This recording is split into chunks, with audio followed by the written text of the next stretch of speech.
Assalamualaikum warahmatullahi wabarakatuh. Kali ini hamba Islami akan menceritakan kisah tentang Hindun binti Utbah. Hindun binti Utbah sosok yang cerdas dan multitalenta. Pribadinya tangguh dan pemberani, jauh berbeda dengan perempuan-perempuan lain di sekitarnya. Tidak hanya itu, ia pun pandai bersyair dan fasih berbicara.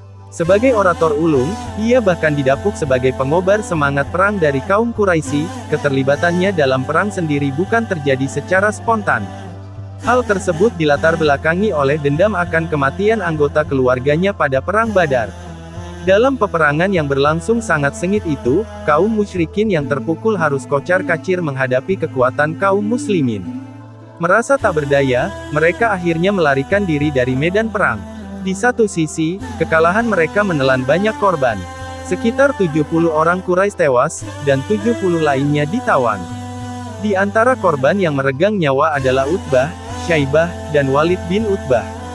Secara berturut-turut mereka merupakan ayah, paman, dan saudara dari Hindun. Kehilangan orang-orang terdekatnya membuat Hindun tersulut emosi. Ia yang tak terima dengan takdir naas para anggota keluarganya, lalu berpikir keras untuk menyusun rencana pembalasan dendam bagi umat muslim dan Rasulullah.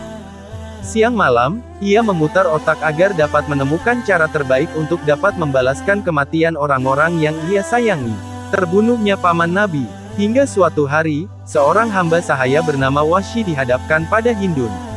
Melihat Wahsy, Hindun pun sontak mendapatkan ide cemerlang. Ia mendorong Wahsy untuk menuntaskan dendam yang merasuk dalam dadanya. Berkali-kali ia memanas-manasi dengan uraian kalimat-kalimatnya yang membuai. Tak luput, ia juga menjanjikan berbagai hadiah dan imbalan, termasuk memerdekakannya, jika Wahsy berhasil membunuh salah satu target utama kaum Quraisy dalam perang datang, yakni Rasulullah dan paman Nabi, Hamzah. Di depan mata Wahsy, Hindun menyodorkan banyak barang berharga miliknya, dari anting-anting hingga kalung emas yang berhiaskan permata. Semua itu ia janjikan itu menjadi hak milik mutlak Wahsy bila ia sanggup memenuhi target yang Hindun berikan. Iming-iming yang menggiurkan dari Hindun, membuat Wahsy bersemangat mengikuti perang Uhud. Selama pertempuran, ia hanya fokus menuntaskan dendam Hindun. Diincarnya paman Nabi, Hamzah yang berada di barisan depan. Namun, ia tak langsung begitu saja berhadapan face to face dengan Hamzah. Ia mengintainya dalam beberapa waktu hingga paman Nabi berada dalam kondisi terdesak dan tak memiliki pelindung yang bisa membantunya dengan sigap.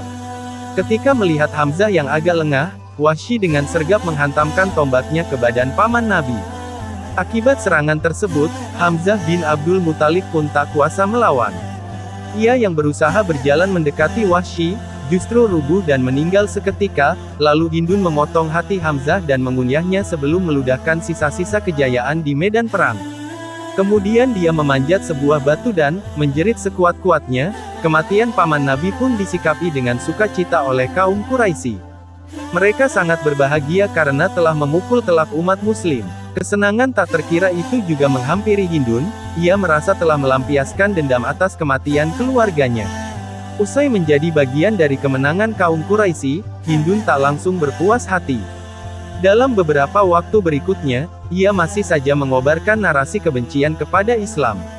Namun, ternyata hidayah Allah justru memeluknya ketika peristiwa Fatu Mekah. Hindun masuk Islam. Dalam pembukaan kota Mekah, Hindun yang terkesima oleh kaum muslimin yang menyembah Allah kemudian tergerak hatinya untuk berbaiat pada Rasul. Keterbukaan hatinya itu bahkan sempat mengagetkan suaminya, Abu Sufyan yang tak menyangka kekerasan hati istrinya terhadap Islam bisa melunak seketika.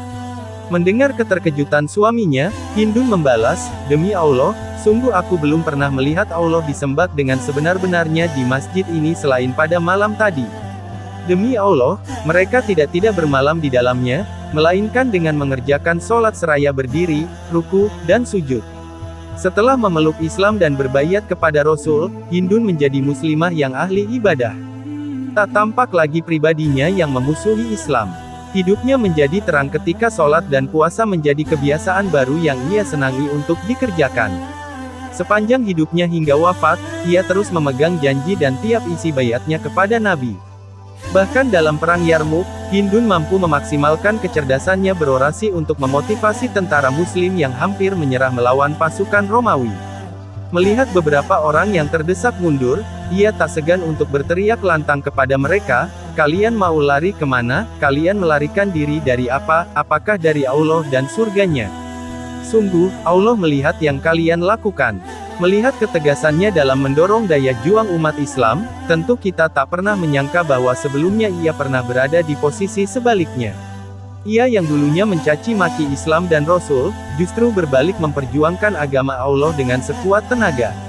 Hal ini tentu membuktikan bahwa sesungguhnya hidayah Allah adalah sebuah misteri. Kita tak patut memberikan penghakiman bahwa orang yang membenci Islam akan terus bermaksiat terus padanya, sebab sama seperti batu yang terus ditetesi air, seiring waktu sekeras apapun batu itu, air akan melunakkannya. Semoga kita selalu dalam lindungan Allah dan diwafatkan husnul khotimah. Terima kasih sudah mau menonton.